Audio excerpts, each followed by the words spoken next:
नहमदुहु व नसल्ली अला रसूलिहिल करीम अम्मा बाद फ़अऊज़ु बिल्लाहि मिनश शैतानिर रजीम बिस्मिल्लाहिर रहमानिर रहीम अल्हम्दुलिल्लाहि रब्बिल आलमीन वस्सलातु वस्सलामु अला सय्यिदिल मुरसलीन वल आक़िबतु लिल मुत्तक़ीन व सल्लल्लाहु अला नबिय्यिना मुहम्मद व अला आलिहि व सहबिहि अजमईन रब्बिश्रह ली सदरी व यस्सिर ली अमरी वहलुल उक़दतम मिन लिसानी यफ़क़हू क़ौली रब्बि ज़िदनी इल्मा।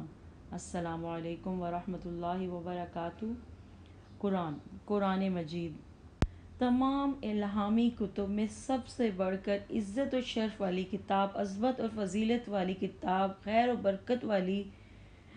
और बरकत से माला माल, हिदायत और हिकमत से लबरेज, शक व शुबे से बालातर, हक़ व बातिल में फ़र्क करने वाली, जहालत के अंधेरों से निकाल कर तौहीद के नूर से मुनव्वर करने वाली, ईमान वालों को जन्नत की बिशारत देने वाली और इनकार करने वालों को जहन्नम से डराने वाली किताब है।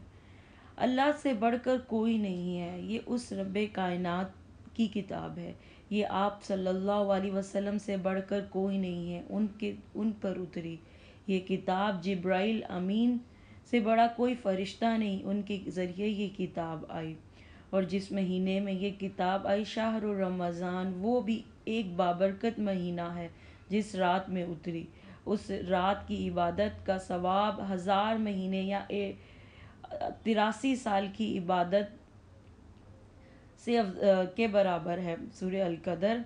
जिस उम्मत के पास ये किताब आई उनको भी खैर उम्मत कहा जा सकता है।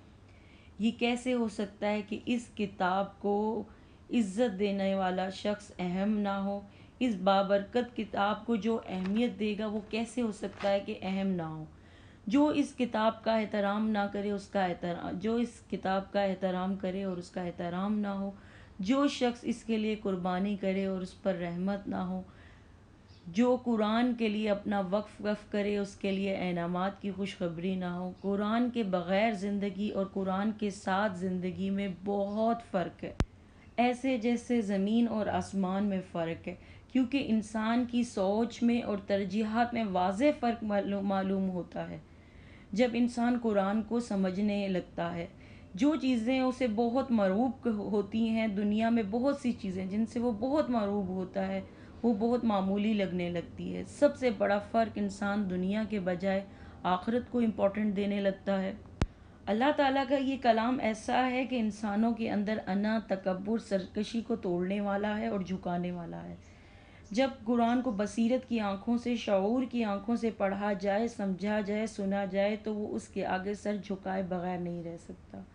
कुरान तो बहुत से लोग पढ़ते हैं मगर कुछ के दिलों में झुकाव नहीं आता, उनके अंदर से सरकशी नहीं जाती। इसकी वजह से ये कुरान हमसे सिर्फ लफ्ज़ जान लेने का मुतालबा नहीं करता,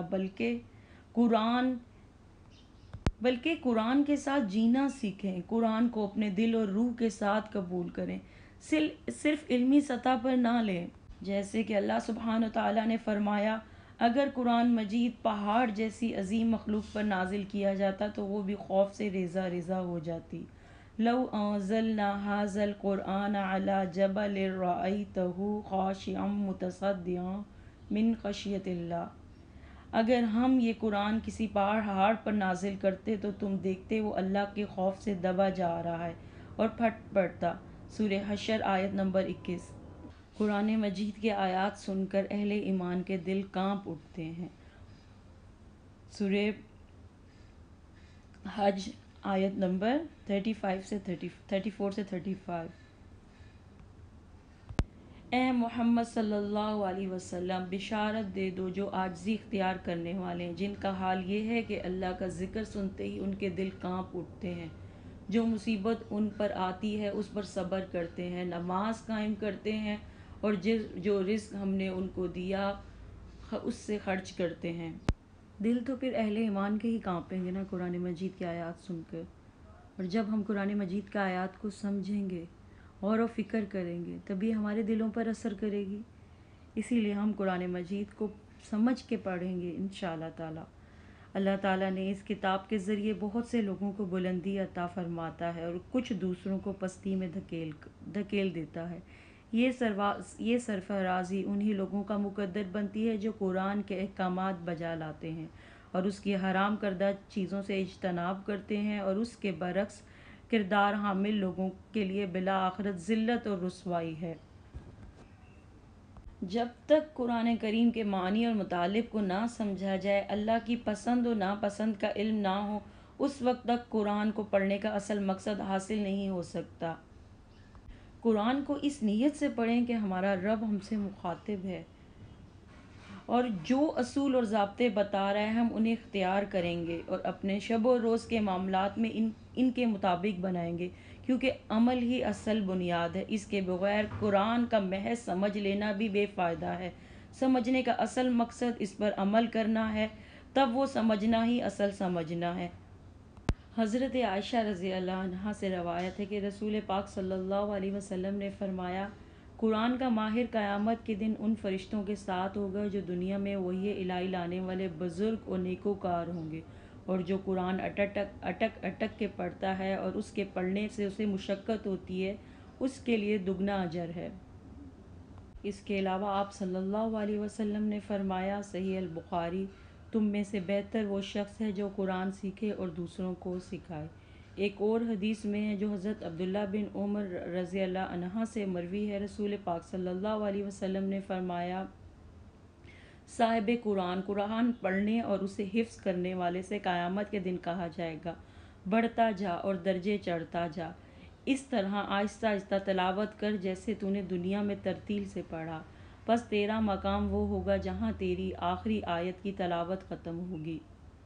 ماہر قرآن سے مراد بھی یہی ہے کہ جو انسان قرآن مجید کو ترتیل سے پڑھے تو اس کی تجوید میں بہتر ہو، قرآن کو حفظ کرنے والا، قرآن کو سمجھ کے پڑھنے والا ہو، مطلب قرآن میں ماہر ہو۔ مگر جو اٹک کے پڑھتا ہے مگر پھر بھی کوشش کرتا ہے، اس کا بھی دگنا اجر ہے اللہ کے ہاں۔ اور قرآن مجید ہی کو پڑھ کے انسانوں کے دل نرم ہوتے ہیں، جیسے کہ اللہ سبحانہ و تعالیٰ نے فرمایا قرآن مجید میں سورہ الزمر آیت نمبر 23، اللہ تعالیٰ نے بہترین کلام نازل کیا۔ قرآن مجید ایسی کتاب ہے جس کے سارے مضامین ایک جیسے ہیں، جن میں کوئی تضاد نہیں اور بار بار دہرائے گئے ہیں، اور جو لوگ اپنے رب سے ڈرتے ہیں اسے پڑھتے ہیں ان کے رونگٹے کھڑے ہو جاتے ہیں، پھر ان کے جسم اور ان کے دل نرم ہو کر اللہ کے ذکر کی طرف راغب ہو جاتے ہیں۔ یہ اللہ تعالیٰ کی ہدایت ہے، وہ جسے چاہتا ہے اس قرآن مجید کے ذریعے ہدایت دیتا ہے، اور اللہ تعالیٰ گمراہ کر دے اسے کوئی ہدایت نہیں دے سکتا۔ قرآن مجید کی آیات سن کر اہل ایمان میں اور اضافہ ہو جاتا ہے۔ قرآن نور ہے، قرآن فرقان ہے، قرآن ہدایت ہے، قرآن شفا ہے، قرآن رحمت ہے۔ اللہ ہم سب کو اس سے بھرپور فائدہ اٹھانے کی توفیق عطا فرمائے۔ یا رب العالمین، ہم پر اپنی رحمتوں کا سایہ کر، ہمارے گھروں میں سکون پیدا کر۔ یا اللہ ہماری آنکھوں کو ٹھنڈک عطا کر، دین کے راستے پہ چلنے والا بنا۔ یا اللہ ہمارے والدین کے اوپر اپنی رحمت فرما، اور جو لوگ اس دنیا میں نہیں ہیں انہیں اپنی رحمت سے ڈھانپ لے، آمین ثم آمین۔ اور یا اللہ ہمیں قرآن کو سمجھنے، اس پر عمل کرنے کی توفیق عطا فرما، قرآن کو ہمارے دلوں کی بہار بنا دے، اور انشاءاللہ جس طریقے سے ہم لوگوں نے قرآن پاک کا آغاز کیا، اسی طرح اللہ تعالیٰ ہمیں اس کی تکمیل تک پہنچا اور اس پہ عمل کرنے والا بنا، آمین یا رب العالمین۔ سبحانک اللہم و بحمدک، اشہد ان لا الہ الا انت، استغفرک و اتوب الیک۔ السلام علیکم۔